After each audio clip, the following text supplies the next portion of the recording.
na po ang lahat. Hindi ko na nga po i-upload yung vlog ko kahapon kina Beyonce. Kasi pag upload ko pa yon, may mga bashing pa rin po yon kay Beyonce at saka kay Ido. Yan, naisip ko nang i-upload yung ginawang vlog kahapon. Basta ang sabi nila Batalero family, yung mag-ama at si Beyonce, hindi sila aalis ng Kalingap. Hindi sila aalis. Anumang mangyari, Kalingap pa rin po sila, mga kaibigan. So wala pong pwedeng tao po na akayin sila para po magpawakwak. Hindi po nila yun gagawin. Yun ang sinabi po sa akin nung mag-asawa, maging si Beyonce po. Hindi po sila aalis ng Kalingap. So ang vlog na ito po, kung mag-vlog man, ay kay Kalingap Prab na po. Si Kalingap Prab na po ang mag-vlog. Hindi na ako mag-interview sa kanila. Kung mag-content man ako, yung vlog ni Kalingap Prab, reaction video. Ganon ang gagawin po natin. Para maiwasan na po natin yung mga bashing, yung karampihan. May kampi kay Ido, may kampi kay Beyonce, para maiwasan na po natin yan. May upload ako, yung sinabi lang po nung ina ni Hansel na pakiusap na wag i-bash si Beyonce at si Ido. Mahal na mahal po nung pamilya po si Ido. Tandaan niyo po yan. Mahal na mahal pa rin po nila si Ido. At sinabi nila, malaking tulong si Ido sa kanila. Malaking tulong po si Ido sa buhay ng Batalero family. Ganun po yan, mga kaibigan. So may vlog po ako nyon, hindi ko na i-upload yung iba na mayroong bashing, na pwedeng magkaroon ng bashing. Gusto natin po na matapos na yung issue na yan. So sa mga reactors, huwag na tayong mag-content mula ngayon. Kina Dr. Love, kung magnaw-ngaw man sila, ayahan natin sila. Magnaw-ngaw man sila. Huwag lang sila magnaw-ngaw na makasuhan pa sila. Kung opinion lang naman nila yung ngaw-ngaw nila, hayaan natin sila at meron tayong freedom of speech. Pabalikin natin si Docs Makagago sa Kalingap. Kayo po ang magdidesisyon yan, hindi po ako. Hindi ko man kilala si Makagago. Busy pa yata siya kay Kulaong ngayon eh. Beyonce lang pala ang nagmahal, hindi naman siya mahal. Nagmahal si Beyonce sa mga 1 buwan, 2 buwan, 3 buwan siguro, ganon. 3 hanggang 4 na buwan. Mga sunod, wala na. Naubos na. Busy lang si MJ kay Kulaong. Idol, nakita kita sa moonwalk pa rin niya. Salamat, John Eric Olvinar. Wow. Blue Wolf SG, may galap shoutout. May Bear Rogabilla, malamig na nga ang Kalingap ngayon dahil sa pagtanggol nila kahit mali na. Wag mo na i-vlog wag na i-vlog. Anong gagawin ko kay Beyonce? Lola Damiana, fan. Wag mo na Good afternoon at isang mapagpalang araw po muna sa lahat. At gawa tayo ang panibagong reaction video dito. Dugtong lang po tayo kanina mabalbas doon sa mismong sinasabi ni Kuya Bal, no, na bawal na i-vlog itong ito si Beyonce, mga balbas, no? So dito nga ating mapakinggan si Kuya Bal at si Dr. Love, no? So dito kasi mariing sinasabi dito ni Dr. Love na hindi siya pwede dahil nga po napabahayan na nga itong si Beyonce, no? So nagpaliwanag, mayroon siyang statement doon na sinasabi niya na hindi siya pwedeng mapigilan dito, no, na si Beyonce ay sa kanya at iba-vlog pa rin niya ito, no? So yun po. So ngayon, kahapon ay sinabi at nag-declare nga ito si Kuya Bal na bawal na muna i-vlog ang Batalero family at or ito nga si Beyonce para walang iwas basher po, mga balbas. So tag ko. Si Pade, pwede. Si Pade, pwede. Si si Bonsok, ay pwede lalo. O, di ba? Huwag ka na pumunta rito na huwag na i-vlog kasi i-vlog ko man yan. Ako man scouter yan. Tsaka napabahayan na yan. Napabahayan na yan. Ang usapan pag napabahayan, ibalik na sa scouter. Napabahayan na yan eh. Luma na nga yung bahay. Hindi na nga yan original na bahay dahil nabago na. Di ba? Maganda na content mo, Doc Love, kasi mas gusto ni Biancy na kasama niya, family niya sa mga vlog nyo, lalo sa mga lakad. Opo, totoo yan. Tuloy natin mga balbas, no? So, nabigyan kasi ng pagkakataon dito na mapaliwanag mga balbas, no? Nagpaliwanag dito si Kalinga Prab, no? Na dahil nga sa para at maiwasan ang pagbabash mga balbas ay hindi na pwede munang i-vlog ito si Biancy sa mga reactor.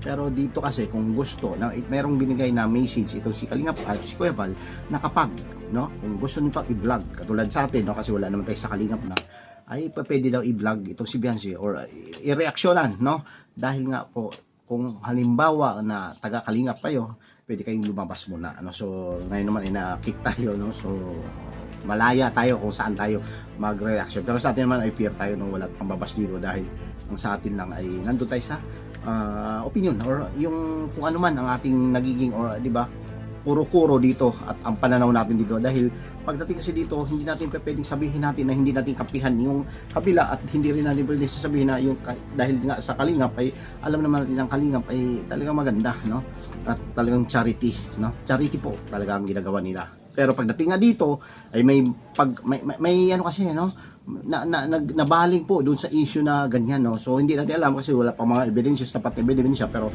hindi naman siguro kasi pinaglaban nila yung kanilang channel no.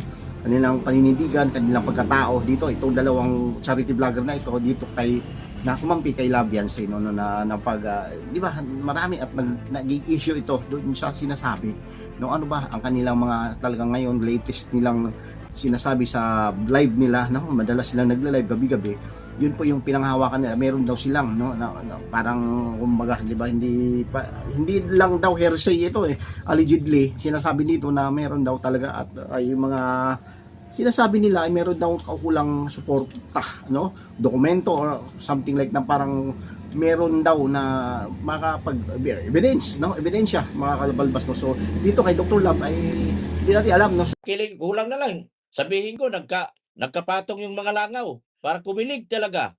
Pero wala pa kulay. Buti pa ngayon. Dito sa Team Guapa, lahat totoong tao. May pakulay pa ako. Joy Marvin, pakimo sa palipad nito. Uy, bakit naingit sa palipad mo? Grabe naman yan. Bakit ba naman palipad ko? Kaingitan nyo naman. Good evening, Dr. Love. Ako, La Cambra Amilita. Ako, ansab ko na yung Team Linta, pati yung mga Team Guapa sa Kalam. Chris T. Garcia, ramdam naman ng puso kung sinong totoo. Ay, totoo lang. Ito yung kwento talaga. Hindi ko na alam kung anong gagawin ko para mapaniwala ko talaga kayo. Sorry doon sa mga nakaraan. Sorry sa mga nakaraan. Total na sa kabila pa naman akong ibayo noon. Ngayon nandito na ako sa Team Guapa, lahat na tayo totoo. Noong araw talaga, sa totoo lang, hindi ko na alam kung ano ikikwento sa ko pag mag-isip ako pag mag-live.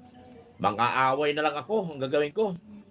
Wala na akong maisip Mang-aaway, makipagpuntala na lang ako. Wala na akong maisip. Nasa tama dahil ka na doon. Ngayon wala.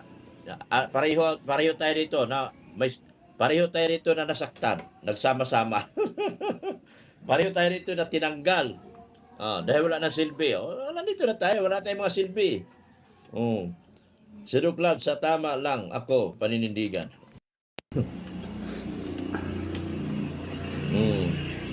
Si Sok, ang tulay ni Boy ay kay hala. Totoo.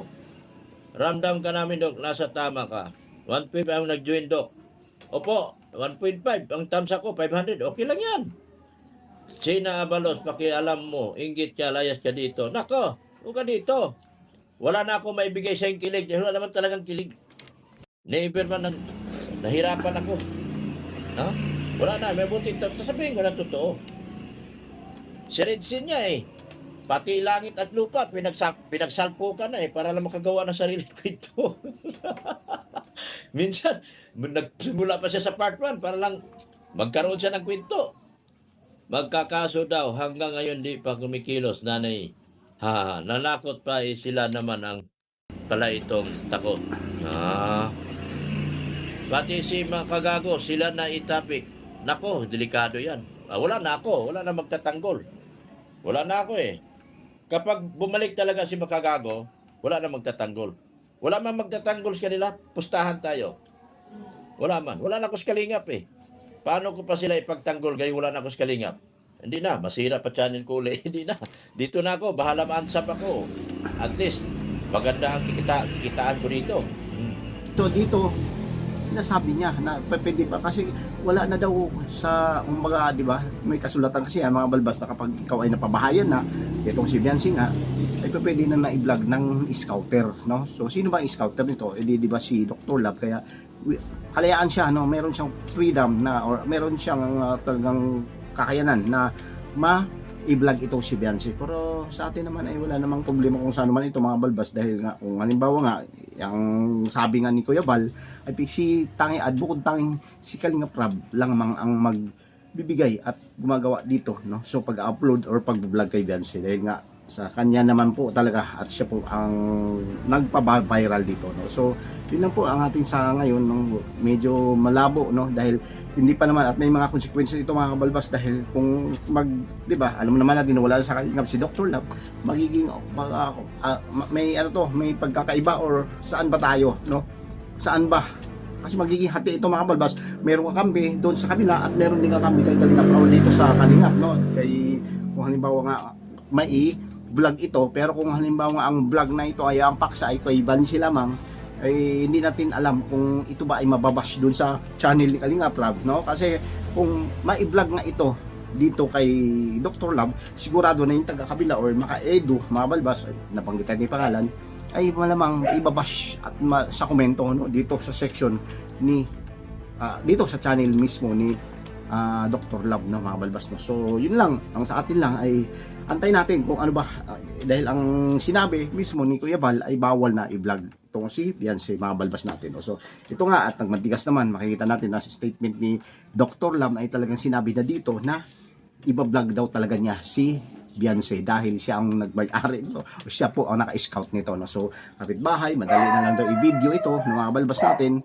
kaya abangan natin ito at antabayan natin kung ano ba ang mangyayari dito, mga balbas. So yun lang po ang ating maiksing video reaction, at sana po naunawaan niyo po at naintindihan niyo. At dito may mga kaulitan ng clips, video dito si Kuya Bal at si Dr. Love, mga balbas, no? So ito po, antayin natin or pakinggan at panoorin natin. Thank you at mabuhay pa tayong lahat.